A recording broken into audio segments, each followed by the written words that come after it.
Egypt, the richest source of archaeological treasures on the planet. Oh. That's a fabulous one. Beneath this desert landscape lie the secrets of this ancient civilization. Wow, you can see why the pharaohs chose this place. Now, for a full season of excavations, our cameras have unprecedented access to follow teams on the front line of archaeology. I'm driving so fast because I'm so excited. It's an entrance. We can see an entrance. Revealing buried secrets. I have just been told that they have found something. Oh my gosh. A sphinx! And making discoveries that could rewrite ancient history.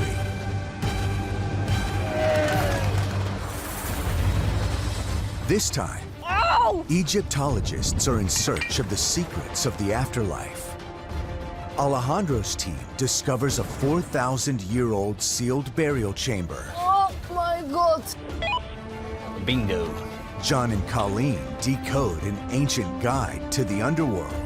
The texts and the scenes and the hieroglyphs all make this tomb a resurrection machine. And Suzanne makes a shocking discovery. Someone put their fist through in order to get into the cavity.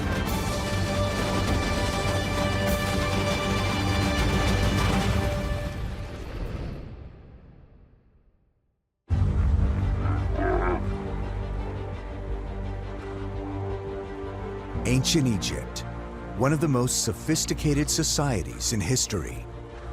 The Egyptians built the Great Pyramids and giant temples, driven by one obsession.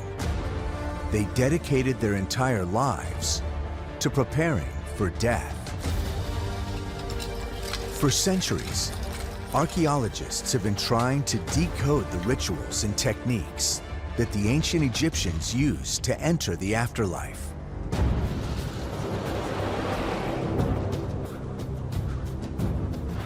Dr. Colleen and Professor John Darnell are heading to the Valley of the Kings. We're interested in the study and the understanding of the past and bringing it into the present, really making it live again.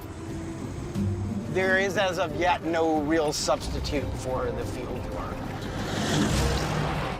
For the past 250 years, the Valley has attracted generations of archaeologists.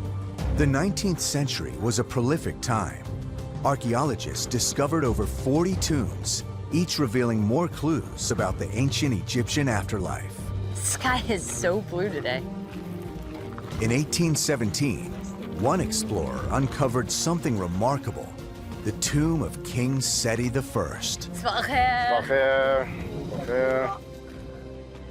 To understand the ancient Egyptian afterlife, you have to study the hieroglyphic texts and scenes. And the tomb of Seti I is perfect for understanding the foundations of the Egyptian belief in the afterlife. Beneath the Valley of the Kings, Seti's tomb stretches 450 feet down into the mountain. It's the deepest tomb in the valley. Artists decorated 10 chambers and 7 ornate corridors with elaborate scenes. These paintings, combined with this immense tomb, played a crucial role in the survival of the pharaoh's soul after death.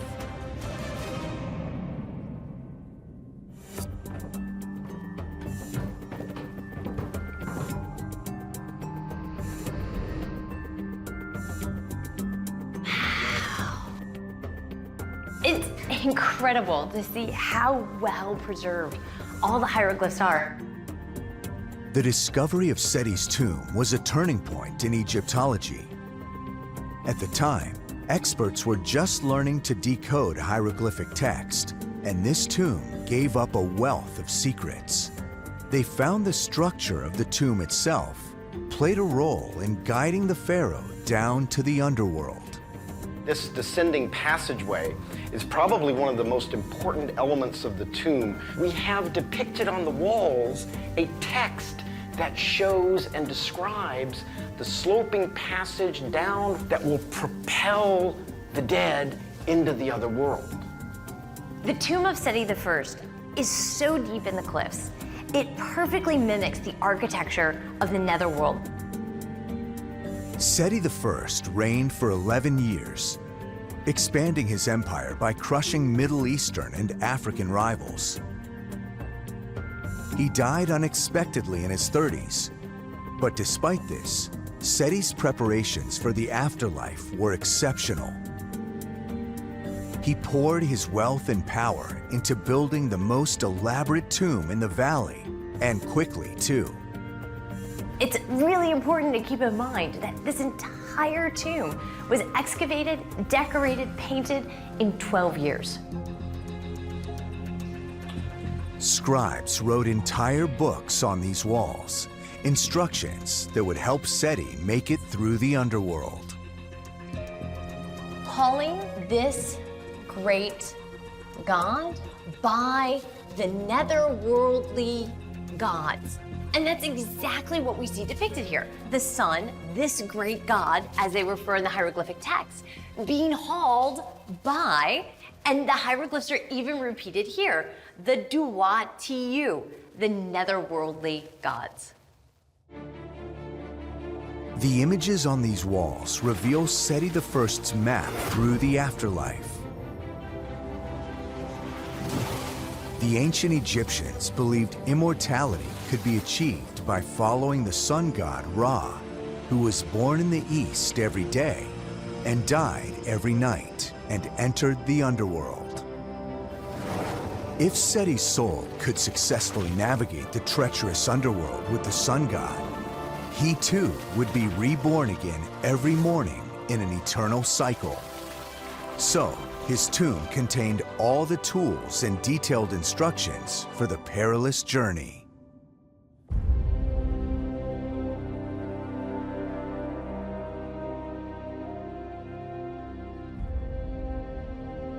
We have arguably one of the best examples of transitioning into the afterlife.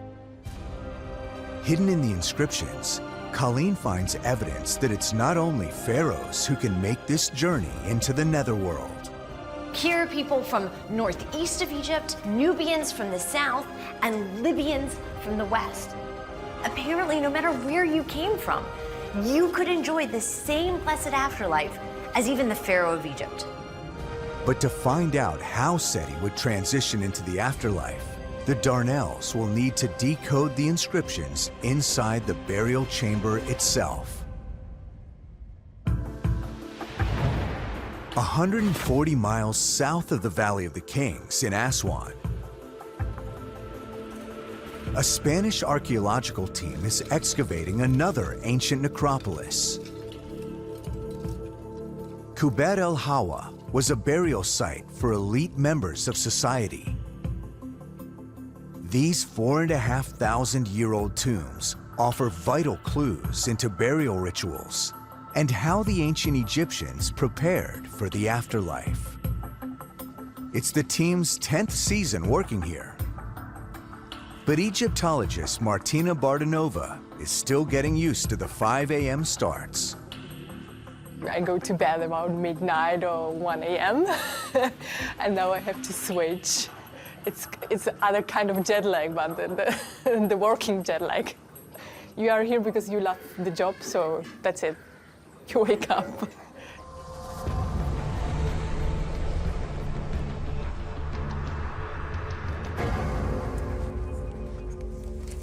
This season, Martina is focusing on a new tomb.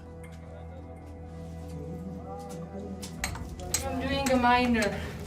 She hopes this shaft might lead to a burial chamber. And now I took the upper part, I want to excavate in the lower part. And I'm now thinking where is the best way. All the wall is full of termites.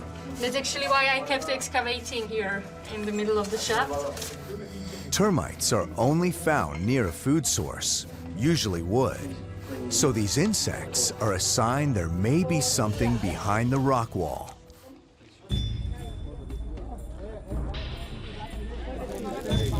Across the hill, Martina's mission director, Professor Alejandro Jimenez Serrano, is taking a break.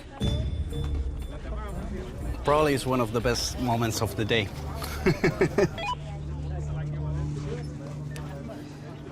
Dime, Luisa, ¿qué quieres? Pues que en la tumba de Martina parece que haya como una cámara intacta. Bingo. It seems that we have another intact chamber where Martina is digging. Let's go. Robbers have ransacked Egyptian tombs for millennia, so finding an untouched tomb would be an exceptional discovery for the team. مبروك يا مدير. Shukran. Thing. Where is it? Ah. Can I step on here? This is okay. We have here a wall made of stones with plaster, and it seems that it's sealing something. I had my suspicions, but I didn't tell you. Because I wasn't sure. If this is an intact chamber, it could contain mummies and burial offerings. Nobody in the last 4,000 years has seen what is behind this wall.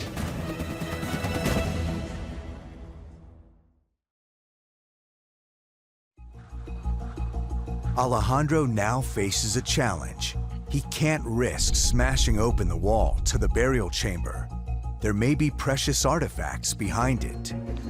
Tell Jose to bring the computer and the camera. But he does have a plan.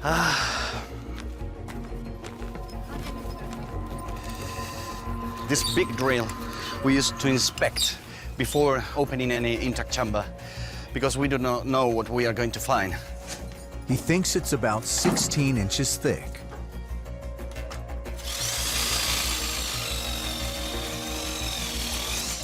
Seems easy, but it's not. Jose. This is a small camera with light, and we are going to put inside to check if we can have any information about what is behind the wall.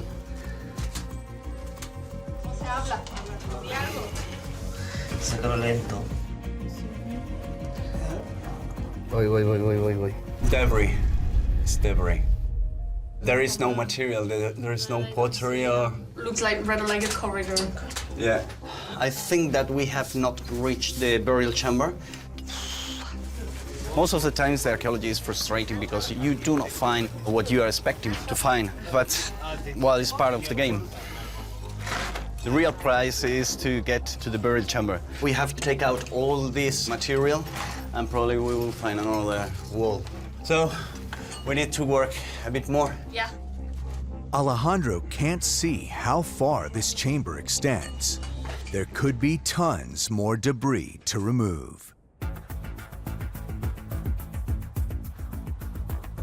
In the Valley of the Kings, Swiss Egyptologist Professor Suzanne Bickel is returning for her 10th dig season. Today, the team is reopening a tomb last excavated in the 1970s, tomb number 61. There's a certain excitement, a certain expectation. Suzanne hopes to find the original owner of the tomb. It could shed new light on how ancient engineers tried to propel the dead into the underworld. Oh, this one is not very good. Extremely small and clearly not finished. It is just in the middle of being prepared. Now, why did they not finish it?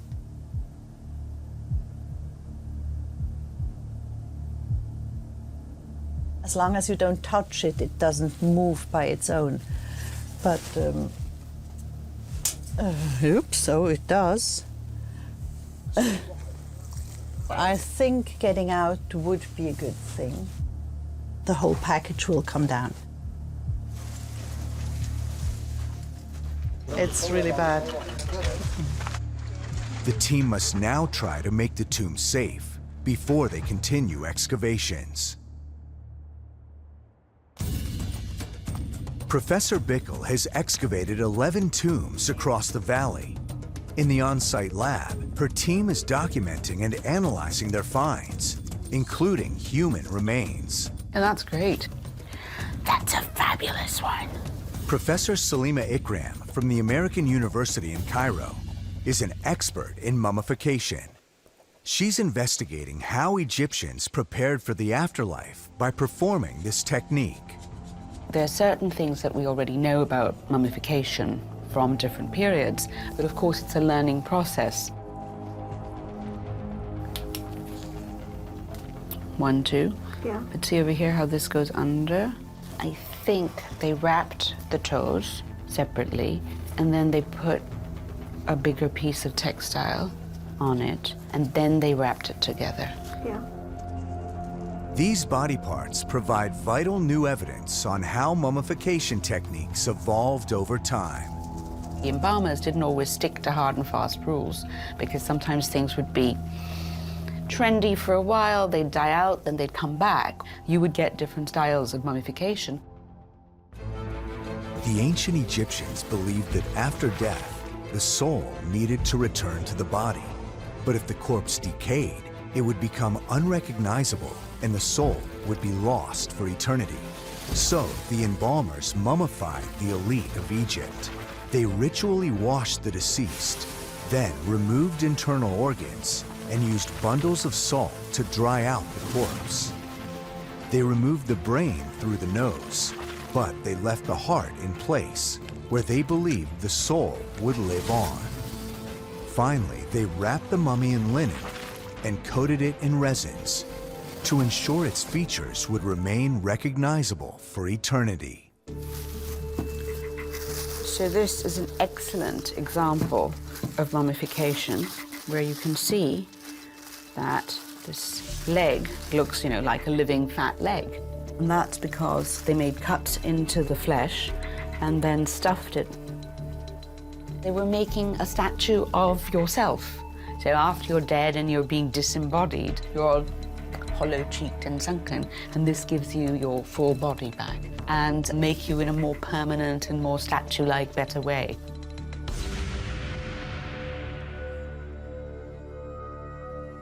After a day of excavation, Tomb 61 is now clear of rubble. It's safe for Egyptologist Elena to examine it up close. I think they started and then they realized, no, it's not safe to put any coffins in, and so they abandoned and they went away and looked maybe for another place. Tombs needed to last for eternity in the afterlife. In some parts of the valley, the fine-grained limestone was the perfect material. But flaky limestone like this is unstable. As sophisticated engineers, ancient tomb builders would have soon realized the site was unsuitable. With their excavation of the tomb complete, the Swiss team packs up and moves on to another site in the valley. In Aswan, Martinez spent 2 days digging out this shaft in the hope of finding an intact burial chamber. I go down. No, because it's small. You're big. Beyond the rocky debris, something catches Martina's eye. I see. It's a lid. It's a lid. I see part of the coffin like this. Coffin?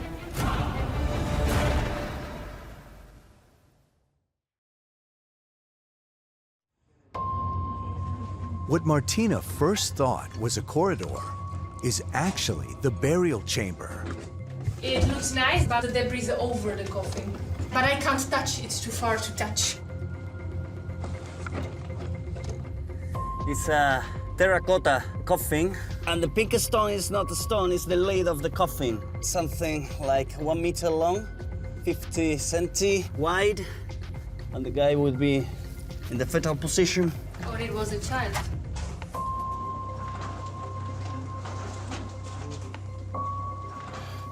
This is the burial chamber. Yes, it is. So we have to proceed in a different way, with much care. Congratulations! It's a very nice discovery because we have not documented any kind of burial like this. And it's not eaten by termites. The coffin is extremely fragile. Moving the rocks surrounding it could make it collapse, but it's the only way to see if there's a body inside. Okay, I don't let's want to. continue.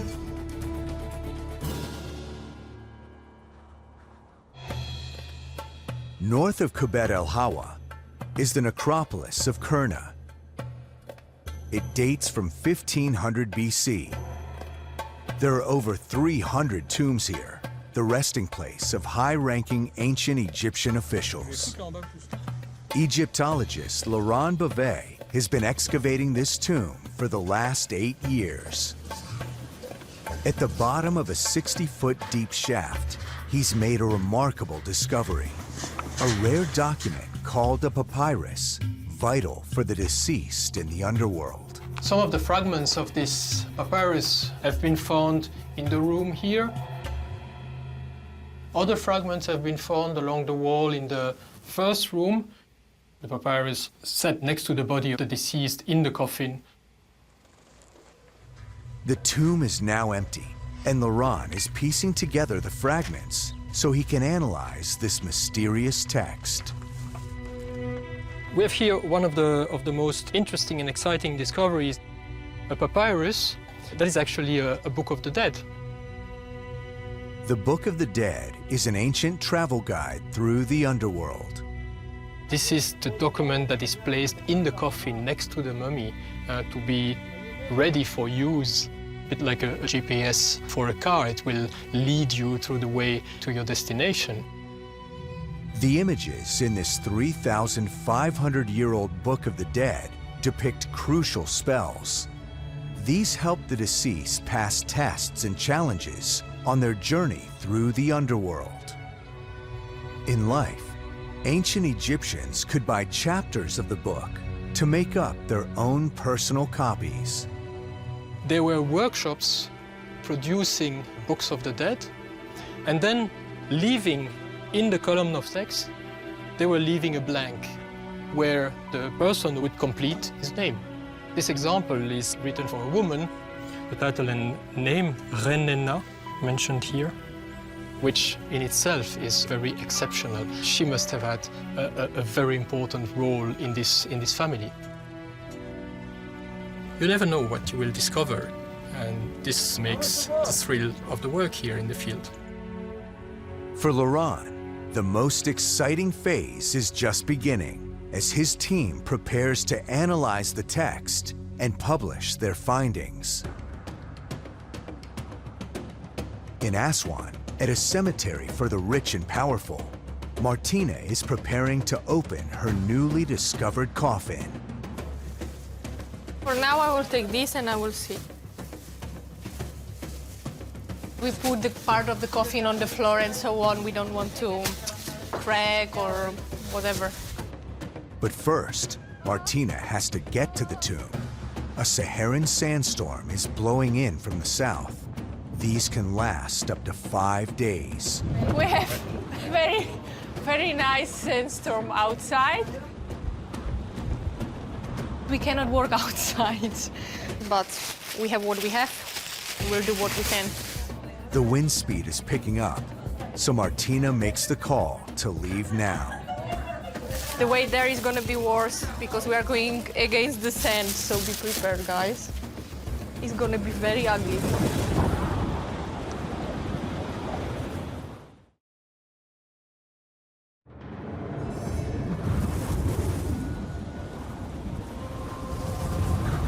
As the sandstorm reaches gale force, even the 600-foot journey to the burial shaft is a battle. Oh! Oh my God!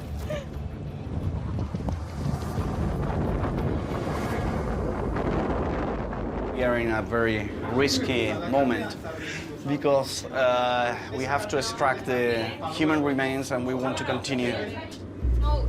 In the shelter of the tomb, the team can now carefully remove the lid of the terracotta coffin. It's very heavy.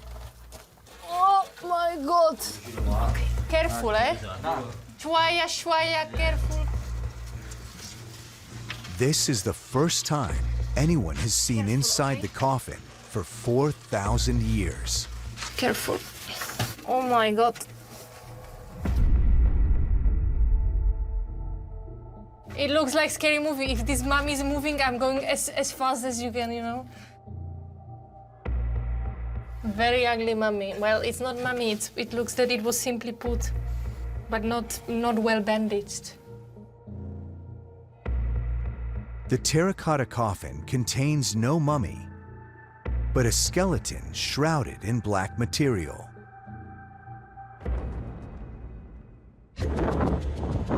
As the sandstorm blows over, the team removes a single pot, the only object discovered with the body. Archaeological mysteries. It's not all jewelry in Egypt. Basically, the team will now analyze the pot to identify its contents. It may reveal crucial information about this person's preparations for the afterlife. It's amazing. This body's tattered remains suggest it was not fully mummified.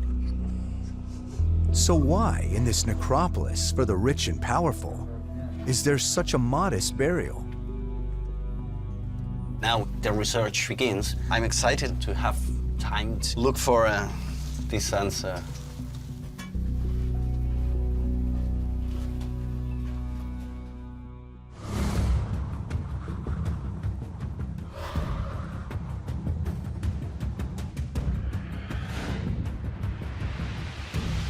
Just outside the Valley of the Kings, in Dra Abu El Naga, American Egyptologist Suzanne Onstein hopes studying mummification methods will reveal how the physical body would play a vital role in the afterlife. Every day when I come into the tomb, I'm reminded of my responsibility for it so that we can consolidate and preserve what's there for future generations. So far, Suzanne has found the remains of over 200 bodies here. When a man named Pa Nessi and his wife Ta Renu built the tomb, they intended it just for them. But what we found is that about 1,000 years of other people used the tomb for their place of burial as well.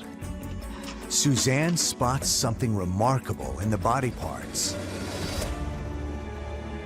They've been skewered with wooden dowels. The stick has been inserted into the spinal column in order to help them to stand up straight in the afterlife.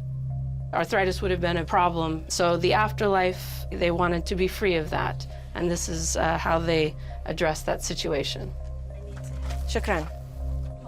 But it wasn't only corrective surgery that was performed after death. This is a false limb. These are prosthetics for the afterlife. What they've done is they've mummified a bundle of sticks in order to replace an arm. In the afterlife, you want to be whole and complete. That's the whole point of mummification, is so that your body can be recognized by your soul and so that it's free of ailments.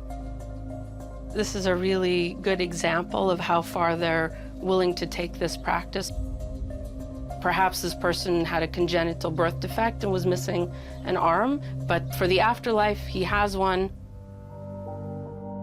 Suzanne's discovery reveals the lengths that the ancient Egyptians went to for an improved life after death.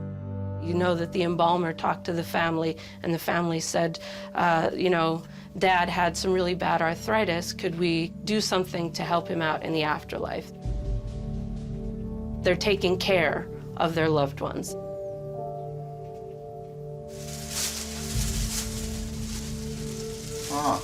That fits. Very nice. Suzanne has found another burial ritual that aided the deceased. The tombs were filled with objects that would come to life in the underworld, magical servants called shabtis. When you go to the afterlife, you want it to be easy and beautiful, but if there's work to be done, someone has to do it, and that's this guy, the shabti figure. It was the custom to include about 365 of these figures, and all of these figures then would have been part of a regular burial assemblage. Shabtis would often be inscribed with the name of the departed. This made them the eternal servants of the deceased. They also have working implements for doing the agricultural labor. So this guy is ready to go to work at a moment's notice in the afterlife. But almost every one of the shabti figurines has been smashed to pieces, along with the mummies themselves. This can only mean one thing: grave robbers.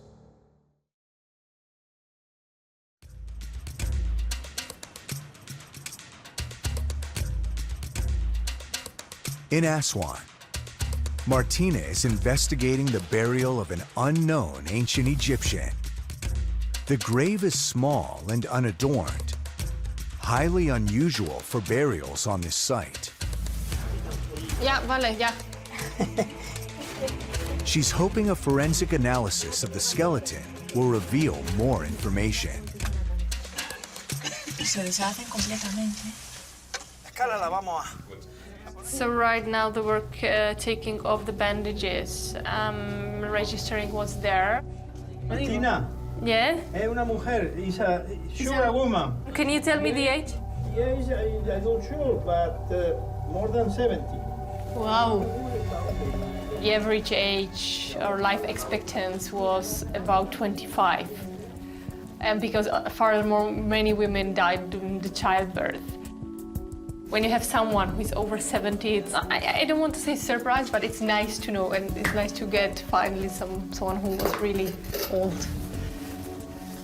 I am the first person after 4,000 years to see the face of this woman. It's amazing, no? This woman lived an exceptionally long life, but it's a mystery why she's not been properly mummified. They carefully remove the bones so experts in the lab can continue to analyze the skeleton. We know the age, the sex, the size. Now, I presume the cause of death is infectious disease, maybe. Now, the team must find more clues to figure out why in a cemetery for the rich, this lady had such a simple burial.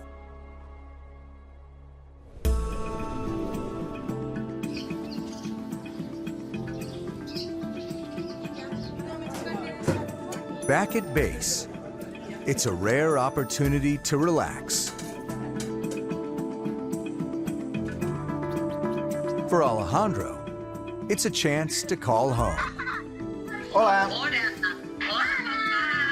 ¿Qué tal? ¿Cómo estáis? ¿Un 8 en francés? Bien, enhorabuena.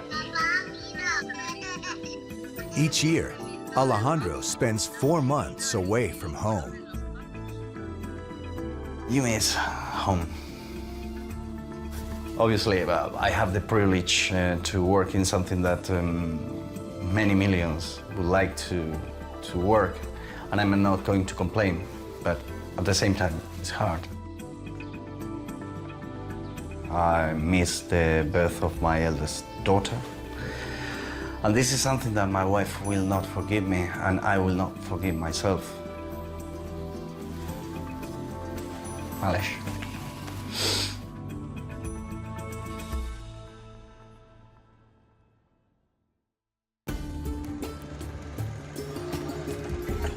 Just outside the Valley of the Kings, Suzanne and her team are cataloging a collection of mummies that have been ripped apart by ancient looters.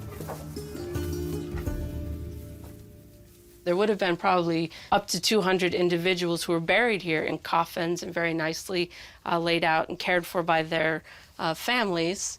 And in the looting process, this was all dismantled. Ancient Egyptians believed that to enter the afterlife, the body must survive whole. But for tomb robbers, nothing was sacred. The looting process is really devastating. Bodies were destroyed, ripped apart, unwrapped, and left higgledy-piggledy everywhere in the tomb. These tomb raiders were hunting for something very precious. The ancient Egyptians believed magical amulets could help the deceased's soul reach the afterlife. One of these was shaped like a scarab beetle, vital for surviving the trials of the underworld. Here, the god Anubis would test the dead's worthiness, weighing their heart against a feather. If the heart was heavier, it was evidence of an evil life and would be devoured by a crocodile-headed monster, trapping the soul forever. But the scarab amulet could help. If priests placed it inside the mummified body, it would ensure success in the heart-weighing trial. Trying to protect the body for the resurrection, they would have put all of these magical symbols inside. But for robbers, this made the mummies highly profitable targets. They know exactly what should be inside, and they went right for it.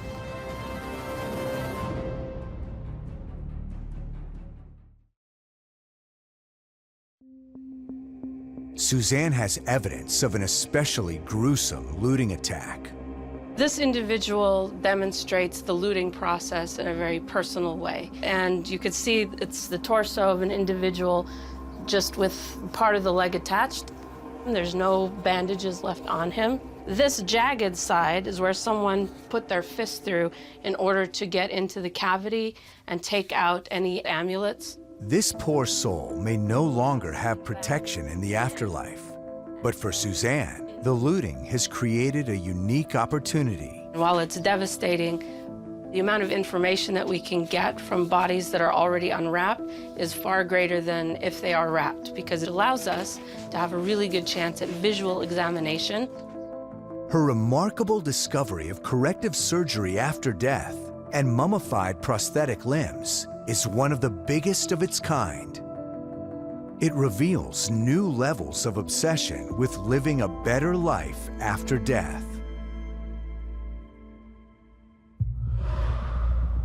In the Valley of the Kings, deep within the tomb of Seti I, experts in ancient inscription, John and Colleen Darnell, are examining the elaborate hieroglyphs.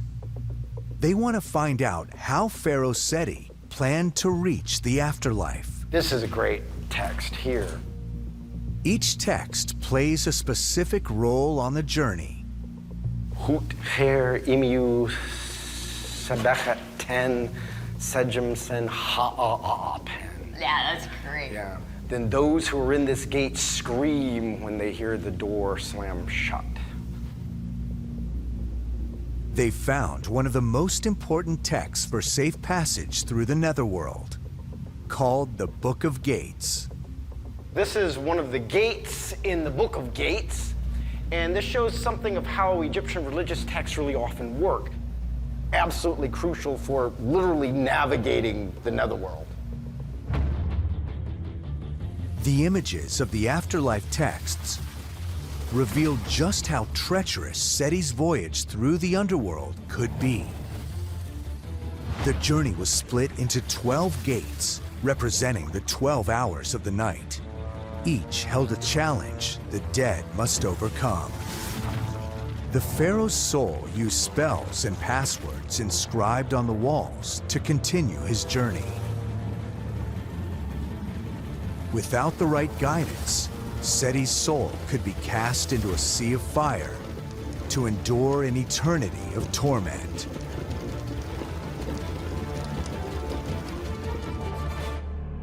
Everything that these texts are talking about is ensuring the eternal existence of the king. They've now made it to the most sacred of all the chambers in the tomb, where the pharaoh's body was finally laid to rest. So here we're in the sarcophagus room in the tomb of Seti I. We're in the final major architectural element of the tomb. This, for the ancient Egyptians, is the equivalent for the soul of sort of a spacecraft. It gets you out of the terrestrial realm and puts you beyond into this other reality. Pharaoh Seti I built his tomb deep underground so his soul could traverse the netherworld. Religious texts carved on the walls of the tomb ensured the king had the passwords he needed to travel into the afterlife. Inside the burial chamber, a giant stone sarcophagus. This was inscribed with the Book of Gates and held Seti's mummy and amulets. These gave him the guidance needed to pass through the gates and achieve immortality.